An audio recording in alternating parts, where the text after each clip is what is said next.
Ready? Yeah, whenever you are.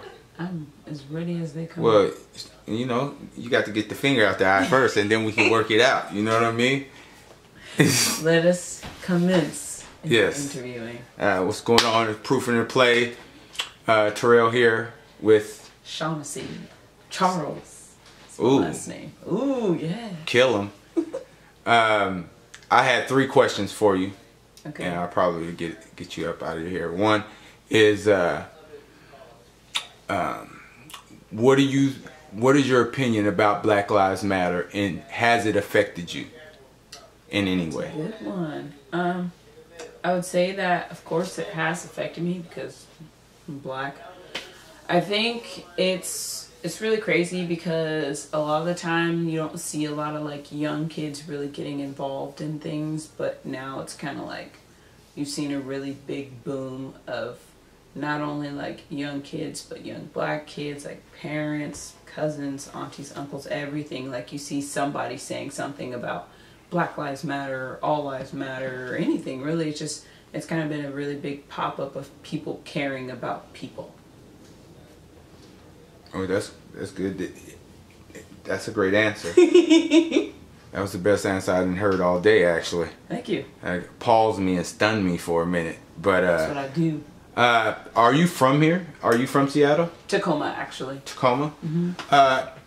So do you live in Tacoma now, or you live I live in Tacoma. I was born in Tacoma. Spent the majority of my life in Tacoma, so I just call it home. Oh, okay. So are you affected at all about the murders that are happening in the last like 2 months? Definitely. Like one of the, who was it? I think it was a couple months ago. One of the kids that had got murdered was my godmom's like nephew or something like that. So it's Tacoma is extremely small. So if something like that happens, it's a huge ripple effect because it might not be you personally who knows him or her, but it's somebody you know who knows him or her. So it affects you. Like even if you don't want it to, it's so close to home that there's nothing you can really do about it except for face it. Really. Okay, that's good. About dating, and this is the last question. Okay. And dating do you find yourself difficult in dating, or difficult in just expressing your sexuality in dating? No. I've been with the same person for like the past 3 years. And me being so young, we've kind of like grown together, so it makes it really easy for us to express like how we feel towards each other. And as far as other people, I don't feel the need to express anything to anybody else. If my boyfriend wasn't a boy and he were to be a girl or whatever, transgender, whatever it may be, like if I love that person, then I love that person.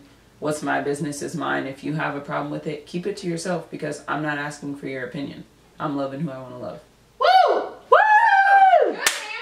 Now, I want to know, do you know, sorry, I had to add on to that, but do you know how lucky you are, well not lucky, but how good you worked at your relationship? Because most people at your age don't have a relationship worth holding on to. Yeah.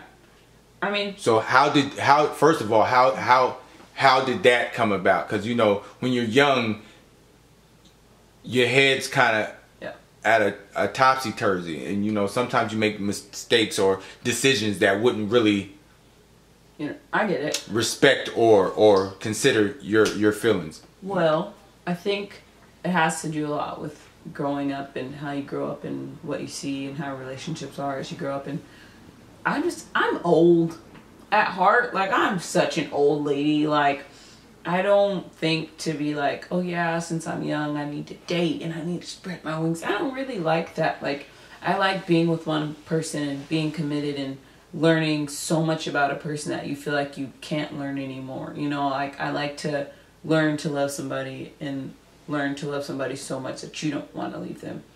And I think that my boyfriend also feels the same way. I don't think he grew up the same way, but I think just being with me and learning to love me and learning how to love somebody properly, he's just hooked. And I feel the same way. Like, I mean, yeah. Is it a religious thing? Like no. Okay. Because I'm a Christian. I believe in God. Yeah, but he's not. Woo! Thank you. For once, it wasn't Jesus. It was. Now I see a successful relationship that does not have to have Bible thumping in the resume. No. See what I mean? Because most of the time in the resume, if you got a successful relationship, you got to have a real thumbing Bible. You got to remember the Bible and quote it. And even if you quote it, that doesn't mean you live in it anyway. It doesn't. And yeah. I believe that... Sorry, I had to ramble. No, you're fine. I believe that like people that do that, they aren't really doing that. It doesn't make sense for you to say so much and preach so much when you aren't even living that life. Or the intended meaning isn't even what you're preaching. Like, realistically, I think God is for everybody, and everybody's God is everybody's God. Like, I might see something differently than the way you see it. That's why I don't push God or Jesus or anything down anybody's throat, because it's not my thing to do. If I believe it, then I believe it, I'm going to believe it. If you believe it, then you do you. But, I mean, I don't see why it has to be so big in a relationship. Trust is big in a relationship. Communication is big in a relationship. Just, you know, being yourself is big in a relationship. It shouldn't be just God or Jesus. Well, on that being said, I really appreciate you letting me interview you. And I appreciate you. At the end of this, because Proofing the Play is a loving person, I do need a hug. Boyfriend, don't get mad. It's all fun and games. I really appreciate her at least giving me an interview. So, thank you. Hug it out. Hug it out. Signing off. Peace. Peace and love.